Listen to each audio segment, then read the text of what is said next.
right, Luca Nation, welcome back to episode 823 of Lucas Tigers and Bronze. Oh my, your PWCC weekly auction preview show. A little bit of banter, a little bit of auction previews. I saw a great story today, really accurate story post today. And I wanted to read it to you guys because this is spot on. And it's listen to your podcast today with Breaking Wax. Very cool. I'll have to check out more of your content.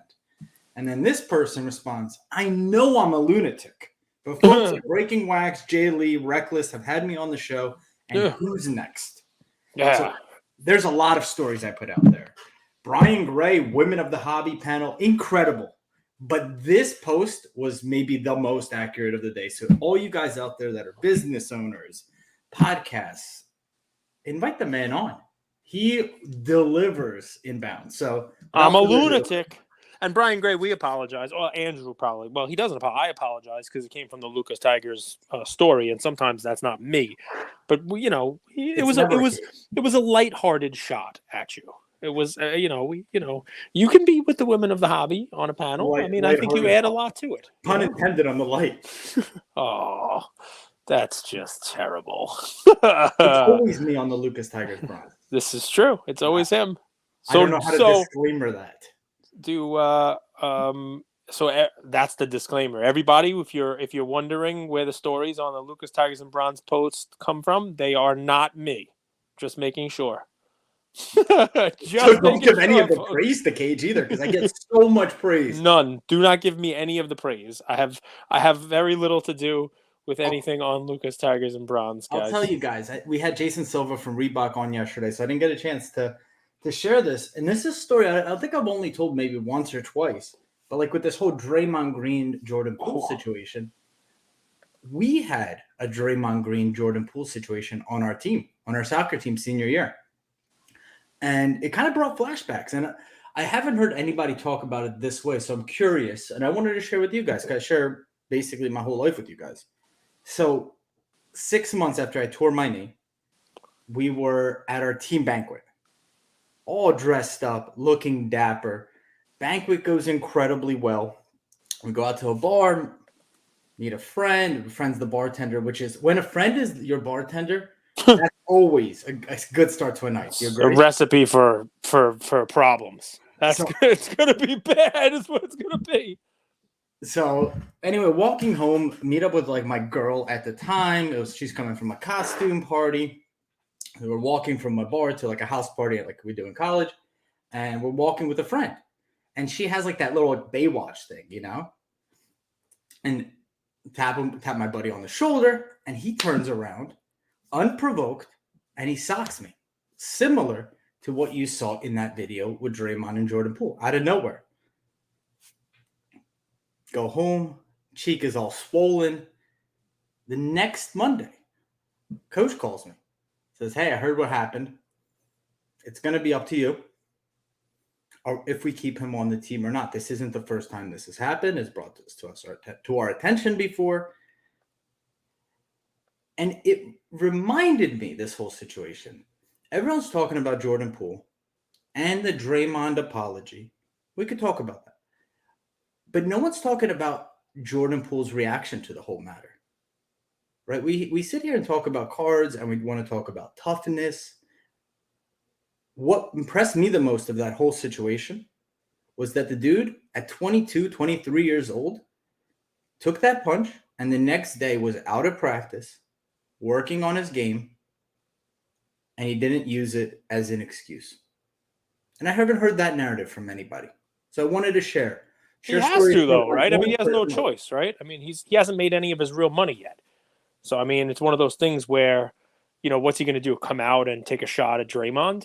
I mean, he's a nobody. Jordan Poole is the guy who is trying to become someone who might start on this team. He's a young kid who got into a fight with a champ. And he's also a young kid who talks a lot of shit and hasn't done anything to back it up yet. So, I mean, Jordan Poole, I'm glad he's saying nothing, because he should say nothing. Draymond's a winner. Draymond's won at every level. And this kid comes into practice and calls him, triple single. Talk shit to everybody. Sometimes it's okay to talk shit, but you got to back it up. So far, Jordan Poole has done a very good job. I mean, he wasn't a highly touted prospect. He wasn't somebody who was drafted high. He kind of came out of nowhere. I think a lot of that he has to realize is because of the situation he found himself in. He joined up with a champ. He joined up with somebody who was already a winner, even though he joined up. Now he has to shut up. He has to shut up and take that shot in the mouth. The difficult thing is, and I took it a different way, Shannon Sharpe had a great interview. I love Shannon Sharpe's take on it. He says, those two can't play together anymore. I don't give a shit what happens. You reach that point where somebody does something stupid like that, and what winds up happening is you got to fight every day. Now, you got to fight every day. Because now Jordan Poole has to go after Draymond every single day. Why? Because he can't talk back to anyone now. Now anybody gives him shit. Anyone gives him shit. He's like, oh yeah, you're talking back to me. You weren't so tough with Draymond. You weren't so tough with Dre. Where was all this toughness when Draymond was knocking you unconscious? So, Shannon Sharpe, 100% right. That team, I don't care what they say now, fractured. My take on it. I'm going to leave this one to the audience. I don't even have to say anything about that. Yeah. Content team, if you guys want to take that, throw that up on the IG, throw a poll up with it, because we're democratic guys. We let the audience decide. I saw fun stuff. I mean, a lot of people think the same thing. I mean, people were like, can they use Draymond on the Lakers? or Knicks quick make a trade offer for Jordan Poole right now? Because I mean, it's one of those things, right? I mean, first of all, I know it's sports, I know it's bravado, but think about that you're talking about it in college. Okay, people get drunk, they get into fights, things happen. This is a workplace. These are people who are employees of a company. Like, imagine, you're going to have to imagine this for a second, but imagine you had a job and you were working somewhere and one of your coworkers, based on something you said, got in your face and punched you in the face. It's a hostile work environment. That coworker would be fired.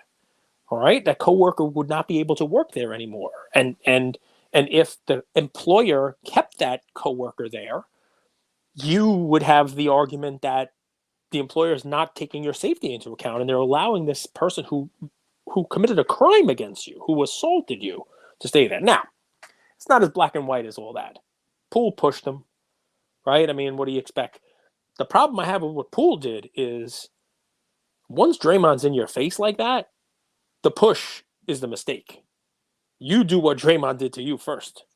There's no reason for someone to be in your ass space like that, is what Shannon Sharpe said. I loved the Sharpe interview. Loved it. So the coach calls me the next morning, and 2 mornings from there, and he asked, should we keep him on the team? And here was my response. I don't play judge jury. I don't do the whole right and wrong thing. But I'll tell you, this kid could play. And shit happens between men. And we get back after it.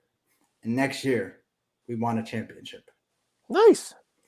Luca Nation, let's get into the PWCC weekly report. What was the next conversation you had with him? How did that go? Because first of all, I think you broke your jaw, right? He broke my jaw. I didn't break my jaw. So how did it go when you were finally able to speak? Through the wire, through the limit, through the wire. I mean, did he come apologetically? Did he say, "Wow, thank you very much for you held my fate in your hands, and you did the right thing, and I was in the wrong. I was drunk." Like what? Like how? So was his apology similar to what Draymond did today? I respected Draymond's. He apologized to the family, actually, which I think is more appropriate than just apologizing to the person. It actually takes into consideration that you realize who it impacts the most. But no, my dad, he was here the other week, and my sister's like, what's my best quality and what's Andrew's? Because your parents know. And she's like, Ariel, you can make friends with anybody. You have a very special way to kind of talk and become friendly with people. For me, he said, Andrew doesn't get his feelings hurt. He gets him hurt, and he's quick to forgive him, but not forget. And for me, the apology was the forgiveness was for me, not for him. There you go. All right, I get it. Well, we'll see what happens in Golden State. Because it's a shame, now I can box. Now I know I need to defend myself. Yep. But I also I came out tougher. I was like, I think there's something to being able to take a hit. And that's metaphorically and physically in life. Because we think of taking a hit and like not getting knocked down, but it doesn't matter if you get knocked down or not. You see it in UFC, you see it in boxing. A great Michael Chandler Dustin Poirier fight coming up, by the way, in November. It's going to be epic in Madison Square Garden. I have Michael Chandler in that, but I think a lot of life, especially when you're young, you don't really trust yourself. You don't really know yourself. And I came out of that. I was like, man, life could hit me, but I know I'm strong enough to get back up. That was actually the biggest win. That's what Rocky says. Life's not about how hard you can hit. It's how hard you can get hit and keep moving forward. With Rocky, I've tried to watch it like maybe 10 times. I've not got past the 10-minute. I hate that they don't really punch each other. Like you could kind of see that the punches don't hit. And remember, most of the times I watch movies high. So when you're high, you really can't watch like bad acting. I mean, listen, watch some of the later ones. I'll tell you, Rocky 4 is one of the best. 2021? The new one came out? No, Rocky 4. Rocky 4 was good. I mean, you may not like it. When I watched it as a kid, it was right in the midst of the Cold War, and it was USA, Russia. It was like the whole thing. So it is 2022. Pretty much. We're right back at it. Amazing. History doesn't repeat itself, but it sure does rhyme. A smart guy I once knew said that. So we're halfway to that 22-minute mark, which is we don't want to get in trouble. To get started. So no more broken jaws, no more punches. I want to speak to people like me, and then I want to speak to shop owners, and then I'll popcorn a cage. Shoot. I'm going to a show, let's say 2 weeks from now, right? Yep. Here's the biggest benefit of vaulting that free vaulting that you guys will realize as you start doing this. It makes the process of having your cards safely stored, having quick liquidity if you ever want to flash them or run them on weekly. But if you need them for the show, you could get them shipped to you and shipped back without any fulfillment charges and fees. How awesome is that? A little subtle move. Is that true? What part? I mean, if you have the card in the vault and the vaulting's free, is there a transaction fee for, having them sent to you? For sure. Okay. But if you send them back within a certain time period, that fee's waived or something? Or? It's free vaulting. So you don't pay on the inception. Maybe you pay when you get them shipped out, like shipping charges and maybe fulfillment for like handling and stuff like that. You probably do. Yeah. But it's a cost of doing business. It really is. Okay. But it makes it so easy. I keep my cards there. I know I have a show in a week. I get them shipped to me. I go to the show. I'm able to trade, do the thing. And now my new inventory, I could ship there until I go to the next show. Right back. Yep. Easy. Easy stuff. All right. So our shop owners. Margin is everything for businesses, especially for local businesses. And there's a subtle change that PWCC did that you guys might not realize, but it's going to kind of find its equilibrium. And it's the fact that the minimum cards that were listed on PWCC were $10, meaning buyer's premium was $12. But now they're $5. With buyer's premium, they're $6. So they basically cut the cost in half. And here's where it's interesting. There's tons of cards that go unbid. So you know how shop owners have those dollar boxes? Just fun. People walk in. Sometimes they're giveaways for customers.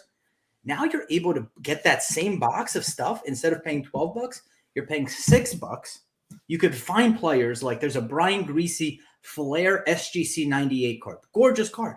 If you're a shop owner in the Denver area, that's a cool card to have for $6.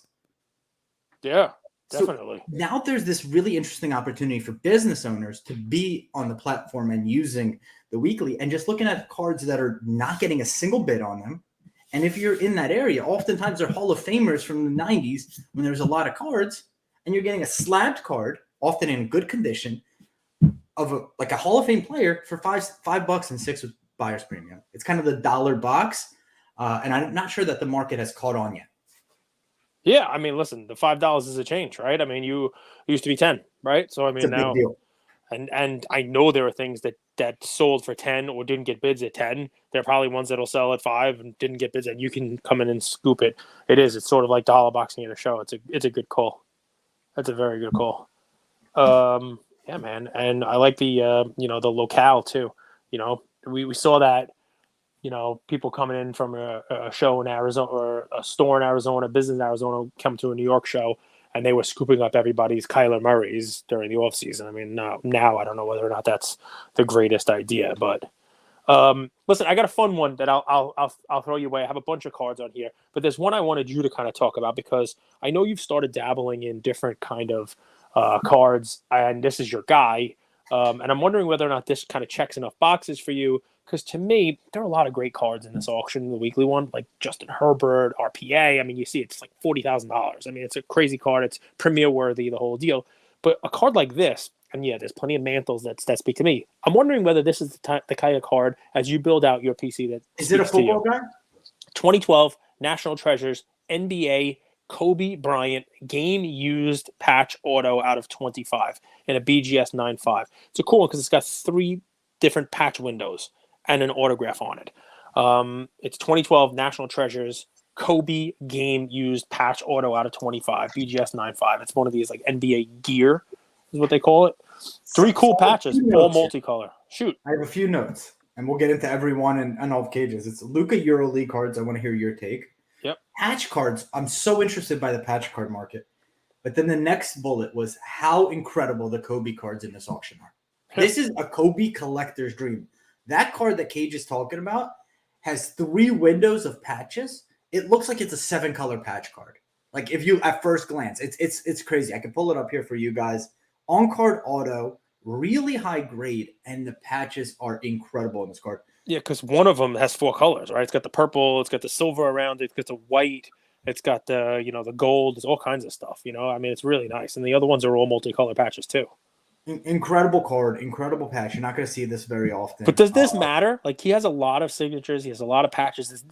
This one to me is cool looking. Is this one that might stand the test of time? Is this one that that when the when all of the patch autos and everything are next to each other, this is one for Kobe that actually is worth a premium to someone? I think they're all going to stand the test of time. We just don't know at what price. Right. Okay. And I think that's what people are like. I'm getting messages from people. They're missing it. Like people don't get it. I know it's very vague in general. They're like, I'm going to take a little bit of a break from the market. My cards are kind of illiquid. And I'm like, this is the time to research. The clicking buy is easy. This is the time to get a pulse of what's finishing strong, what's finishing weak, what has demand, what doesn't, what cards are popular. And PWCC makes it so easy to window shop. You don't have to even buy. You can do so much research and you can understand, wait, I saw this Kobe patch 4 weeks ago, similar one, but vertical, it sold for 40% more. Why did that happen? This is when the work now is when you win down the road. And I think a lot of the hobby that's taking a break because it's a down market is missing the forest from the trees. This is the opportunity to learn. Well, I'm hoping I'm not stepping on the toes of your bidding, but the other Kobe that is just amazing. It's not a gear auto. It's like the other end of the spectrum. It's like shiny, just regular card. Is the Flair Showcase Row 0 in a PSA 10. I know you love that card. I do love this card. I hate old label PSAs that look like they're printed from Microsoft Word. But I mean, there's so few of them, right? So a lot of them are going to be in those old labels. It's just the way it works. Cool card. Cool card. You see that card very often. And when you see what 7s and 8s and 9s sell, you're like, not that big of a difference between a 9 and a 10 in that card. It might just be like one of those little, the surface on that card is insane. I don't even know how great or knows. Just straight up. Listen, I love that you went there, right? Because it brings into focus, something that I'm looking at with my own collection. There are cards that are rare because of their condition, and there are cards that are rare. We've talked about this a million times, right? The scarcity of them. And whether or not there's, the price difference between a 9 of a card and a 10 of a card is justified, right? That's I'll be the first one to say, I would chase, 10s. I chase the best condition cards and pay a significant premium for them. But the more that I research, the more exactly what you just said, right? That you see the price difference with a card like that and a 10 and a card like that and an 8 or 9. And you're talking about, pretty subjective stuff there anyway. Is it worth the premium? Some cards, I think it still is. Some cards, not so much. You guys want to know the cards he's talking about? He's talking about Jerry Rice and Joe Montana. Because those cards in a PSA 10 are like 50, 60, 70, up to almost 100,000. In a 9, that card is like 4K? Yeah, a couple grand. Well, I mean, a perfect example is a card. I mean, those are cards I own. One that I want to own that I don't own. It's a perfect segue, Andrew. Thank you. Is the Walter Payton rookie from 1976, right? I mean, a great card. And there's one here in the Premier auction in PSA 9 that is as nice as several 10s that I was looking at. It's an old label. I know you don't like those, but it's only $3,600. I mean, this is something that is a fraction, single-digit % of what a 10 would sell for. And you can get one that I think looks just as nice as a lot of the 10s out there, maybe even nicer. And it's a PSA 9. I mean, it's just a gorgeous card, centered, just real nice. You see this one? I'm sharing it on the screen. You guys can see it, right? Yep, I can see it. So I mean, this is tough, guys, for Cage. He's gonna have to diary journal because he's gonna have to atone for his sins. When he first got into the hobby, he wrote on a little piece of paper, he's like, I will only buy PSA 10s. Correct. Now he has to cross that off his list, and Matt, I don't know if he's ready for that. Yeah, I don't. Well, listen, I may not buy anything. That's the thing. I don't know if I'm going to buy a 9, but I have buy started a PSA researching. 8. I've researched. Really do it. No, that I can't do that. I definitely can't do that. No way. No. Oh, 8, 8.5. I'm an 8.5. I'm a sucker for 8.5. You know that. People like that. I'm a sucker for the 8.5s. Listen, I mean, there are a lot of great cards. I can talk about a bunch of them. I mean, one of them that I think is sort of like a poster child for the up and down roller coaster. And, you can make an argument this is still going to go down. You can make an argument that it's got room to run because of where it was. You guys know I love 2012 Prism, right? And because obviously, there are cards that get lumped into the whole like base and silver and non-numbered. But in this auction, the Curry, exactly, it's $3,000 right now for a Curry 2012 silver Prism in PSA 10. I mean, that's a card. I know I offered somebody $10,000 for that card within the last year and a half and was turned down. You know what I mean? So I just don't know whether or not that's the kind of thing that comes back, whether or not, there's a new kind of, move upward. And that's where you should be putting your money. But that's the cool thing about the Premier, right? There's something for everyone, and exactly the same price range, $100 less. There is a 49 Bowman Jackie Robinson in PSA 2. I mean, you could go the other end of the spectrum. That card is not specifically rare, but there's definitely less of them out there than there are Prism 2012 Steph Currys. This is not a high grade. It's a different buyer. Different buyer. But I mean, that's why I say Premier it's got something for everyone. Even so Pokemon. Can I tell you my theory on what you should do? Shoot. Yeah. Warren Buffett says the cool thing about business and investing is you don't have to swing at every pitch, unlike baseball. This is one you could let go by. And this is, we think of auctions as like silos versus this is like, you're going to see these auctions through and through for the rest of your life. Like you're going to see more auctions. This is one that you could pass and you could get it again. This is a market I think you guys should watch. The 2012 Prism silver market, and get a grasp, because I also think it has a tremendous amount of upside potential, but I also think non-rookie, non-unique cards are going to get slaughtered in this next 3 to 6 months, maybe even a little longer, where there might be more downside and you might be able to get 2 for the price that this one ends. Wow. Interesting. So it's about when you it's enter, not a rookie, when you exit. It's not the gold numbered. Nope. It doesn't have a lot of short-term clause. I just made that up, but I think you guys understand. No, I know exactly what you mean. But I mean, does the same thing hold true for you for? I mean, let me just pull one out of thin air that's right in the same price range. 2018 Panini Kaboom Patrick Mahomes PSA 10. Here's a fun fact: Mahomes doesn't have a single rookie Kaboom because he wasn't that highly touted. So that's actually regarded as like his first Kaboom. That's a different game. Like that has a little bit of, I guess 2012 is Curry's like first Prism. I still think Mahomes is undervalued. You're on mute, but you're good. I would hear you if you.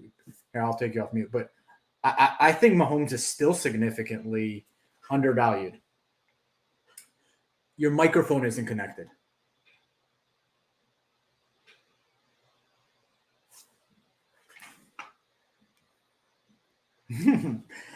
I'll keep going to another Mahomes card as you connect. All you have to do is take it off mute, brother. There is an insane Mahomes card. It's the 2019 Contenders Gold Optic, but listen to this. Black label. Black Label Mahomes Gold Optic Contenders card. Insane card. Sitting at a few $1,000, not as non-rookie, so you have that going for you. You also have the fact that BGS, the Black Label kind of culture, so to speak, has, either not I wouldn't say disappeared, but it's not as prevalent as it was maybe 2-3 years ago, which was Black Label was 10, 15, 20x higher than every other card. You might be able to get a really, really amazing deal on this gold Mahomes, and it's an incredible card. It's a card that I would just watch and take a look at.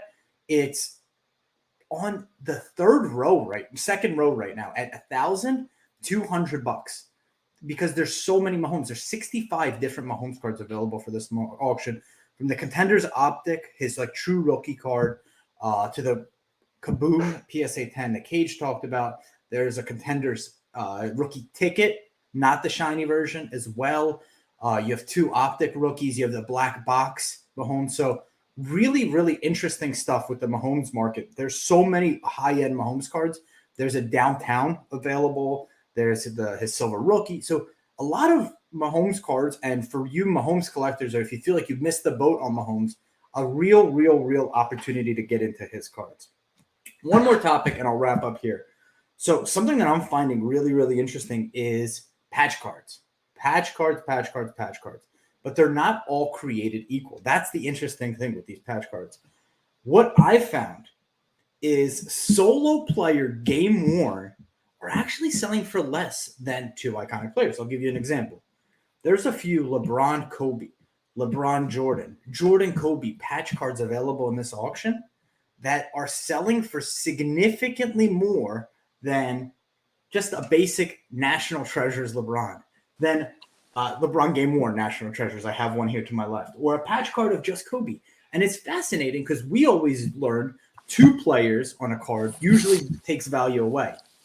But we have these game worn, Cage, where you have a few beautiful Jordan LeBron or Jordan Kobe or Kobe LeBron patch cards, game used, that sell for astronomically 10 to 15, 20x more than if it was just a Kobe patch or just the Jordan patch or just the LeBron patch. And it's very interesting because I haven't seen that in other cards. So I don't know if you heard some of the other stuff. I went through the Mahomes. No, I did. I heard it. I mean, listen, the only couple of cards that I'll mention out there is there's a Wander Franco SSP out of 10, which now may be a great time to buy because he was eliminated from the playoffs today. So people might be looking otherwhere, in the other direction. But really cool card. He's lost a lot of the hype, but this is a guy who was supposed to be like the next thing for baseball. We already talked about the Kobe, in basketball, there's also an essential credentials now. Tim Duncan rookie out of 75. I know you like that those things are, weirdly numbered. So that's numbered. I've started buying some Tim Duncan stuff myself. This is one of the cards that caught my eye in this auction. And I also started buying some Peyton Manning cards. It's funny, these kind of stick out at me now. The SP Authentic rookie of his, it's numbered out of 2000. And there's a BGS 10 pristine. Manning's not going anywhere. So, I mean, there's just a couple of really nice cards in this auction. But yeah, man, that's, your $5 play is cool. It's funny, as I'm looking at this, I see like a card that I remember collecting when I was a kid. It was a PSA 6, but who cares? It was a Chris Webber card. And I'm like, I had that card when I was a kid, and it's right now, $5 bid. I'm like, all right, maybe I'll bid $6. It's actually not Chris that. Webber was good, man, too. He was the chase back then. Yep, he was the number 1 pick. It was traded for Penny Hardaway. Give me your 90-second spiel on MLB playoffs. What to watch for? Is there any players that? I mean, it's funny. The juggernaut that the Yankees were, they now in the remaining teams that are waiting, they have the least wins. They're the only team that didn't have 100 wins. We're recording this before the Mets' second game. If DeGrom doesn't go out there and pitch well, that vaunted DeGrom Scherzer combo is going to be eliminated, and no one has to worry about that. I just think the Dodgers are the team to beat. Crazy game with Cleveland advancing today. Normally when somebody plays like a 15 in a game like that and they advance, they're going to have some momentum going forward. They also have enough time until Tuesday to kind of rest their bullpen, get everybody back in line for the Yankees. It's going to be an interesting, series there. I just think the Dodgers are still the team to beat. I mean, they had a great season, but I got to tell you, I am looking forward to a Houston against the Yankees ALCS. That would be really nice. That would be fun to watch with all the crazy stuff everywhere on the field. Yeah, I mean, that'll be fun. As far as like somebody who I think could break out this year, if Houston, Yes or no? Not Judge. Kyle Tucker is a name no one even knows, but a young kid. I think I might have given as a play once or twice on the show. Astros, middle of the lineup guy, just brings his lunch to work and hits 30 home runs and 100 RBIs, and could have a good playoffs. And if Houston goes on, this is a guy who could be a World Series playoff hero. Young, has a lot of baseball in front of him. So that's just one play that no one's looking at. Luca Nation, you guys got a treat. That first 10 minutes, I think it's going to live in infamy. I'm really excited to hear the comments. I want to hear what you guys have to say. We'll be back tomorrow. Obviously, whatnot with the plays. By the time you're listening to this, we're probably going to be like 14-0. So Yep. you missed out. Thanks, everybody. So thank you all for listening to another episode of Lucas, Tigers, and Bronzo My. I wanted to tell you about a new service that we have starting as of today, and I'm really, really excited to bring it to you guys. So as a part of our partnership with SGC, we got 50 free submissions every single month. And many of you have taken advantage of that. And it's amazing that we could have the opportunity to 650 episodes, 675 episodes in, to go ahead and give back to our community. As people were sending those cards in, they asked, can we send 5, 10, 20 more cards to you guys? We'll pay for it, but we wanted them graded with SGC. You guys know SGC is turning cards around in 13 to 14 business days, have incredible customer service, and their secondary market values are going up day after day after day. And that's exciting for the hobby and exciting for the grading landscape. So we didn't want to just rush into it. We wanted to do it right. And what we did was I relocated here to Boca Raton, Florida. I opened up a P.O. box maybe 5 minutes away from SGC, and I will be hand delivering and hand picking up the cards. So you don't have to worry about anyone else touching your cards. It will be me, and I will update you every step of the way. So here's how it's going to work. I'm going to personally pick up the cards from a P.O. box, prep them, new card saver, new penny sleeve, and deliver them to SGC every single Tuesday. Why Tuesday? Well, it lets the stragglers over the weekend come back through on Monday and gives me a day to prep, and it basically gives SGC the entire week to work on grading those cards. Once your cards pop, only then at the end of the process will you be paying for the service. It's $25 per card, simple as that, and the turnaround times have never been faster. We're hearing right now 13, 14, less than 20 business days. So there it is, 9170 Glades Road, number 135 is the P.O. Box in Boca Raton, Florida, 33434. 9170 Glades Road, number 135, Boca Raton, Florida, 33434. Of course, you could shoot me an email or shoot me a text anytime, and I'm always available. Many of you already have my email. It's iamandrewgoldberg@gmail.com, or my cell phone number, 215-519-9154. Reach out with any questions. I could walk you through the process. I've hopped on the call with quite a few of you, and I'm happy to do that. Love you, Luca Nation.